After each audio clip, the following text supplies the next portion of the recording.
Nous allons voir dans ce tutoriel comment faire pour couper et copier tout ou partie d'un tableau. Plusieurs solutions s'offrent à nous. Tout d'abord, nous allons devoir sélectionner ce qui sera coupé ou copié. Pour sélectionner avec la souris, je me positionne sur une des cellules qui sera intégrée à la sélection. Je maintiens le bouton gauche enfoncé et je me déplace jusque là où je veux stopper ma sélection. Je peux également utiliser les touches du clavier, à savoir je maintiens la touche Shift enfoncée et je me déplace avec les touches haut et bas et droite et gauche. Si je veux sélectionner l'ensemble du tableau, je fais CTRL A. Et enfin, si je souhaite sélectionner la feuille complète, je me place dans le coin supérieur gauche de celle-ci et je clique à cet emplacement. Une fois que ma sélection a été faite, je vais soit la couper, soit la copier. On peut aussi sélectionner des colonnes ou des lignes qui ne sont pas adjacentes. À ce moment-là, je sélectionne par exemple ma première colonne avec la souris, puis je maintiens la touche CTRL enfoncée et je sélectionne la deuxième et ainsi de suite jusqu'à ce que j'ai choisi ce qui m'intéresse.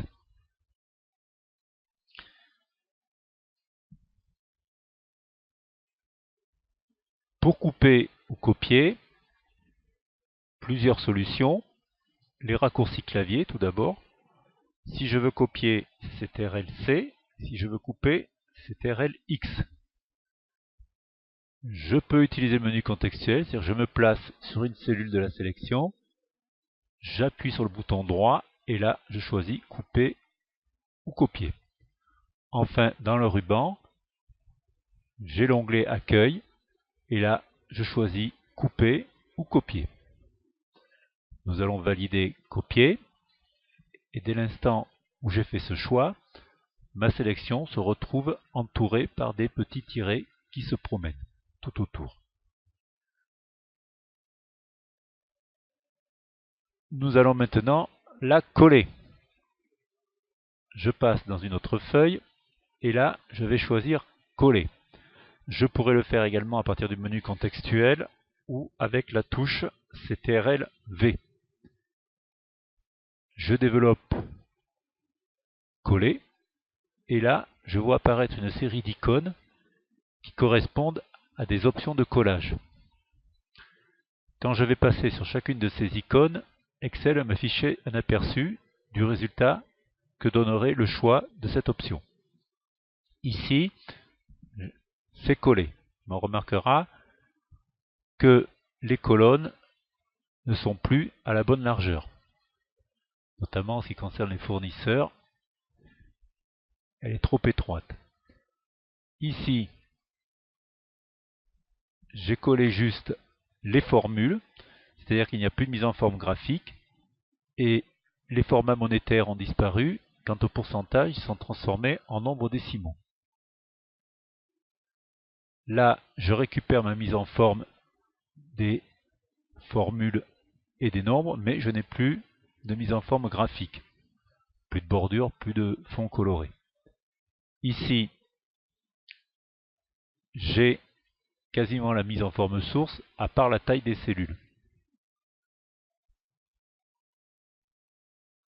Là, toutes les bordures ont disparu. Ici, par contre, j'ai exactement la mise en forme source, y compris la taille des bordures des cellules.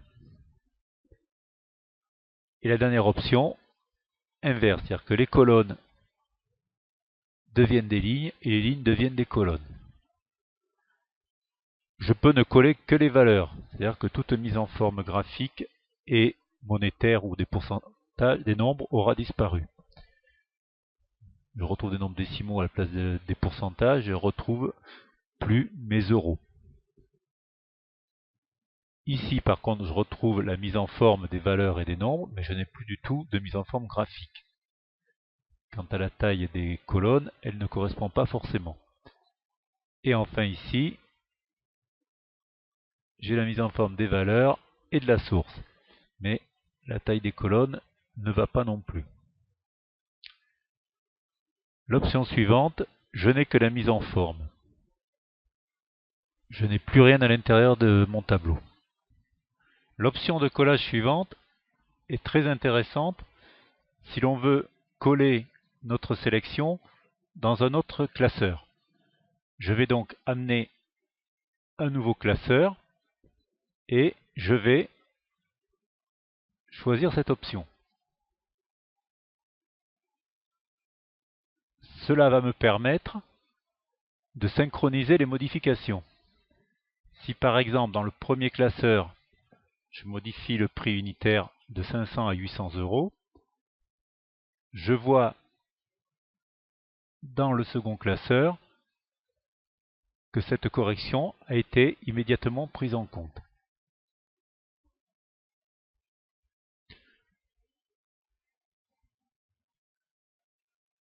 Une des dernières options de copie est la copie en tant qu'image. Je vais prendre une nouvelle feuille et je vais sélectionner cette option. Je me retrouve avec un objet graphique que je peux modifier à ma guise au niveau de la taille, que je peux même faire pivoter, mais je ne peux effectuer aucune opération à l'intérieur. Et si je modifie le tableau source, elle ne le prendra pas en compte. Par contre, il reste une dernière possibilité qui consiste à coller avec liaison.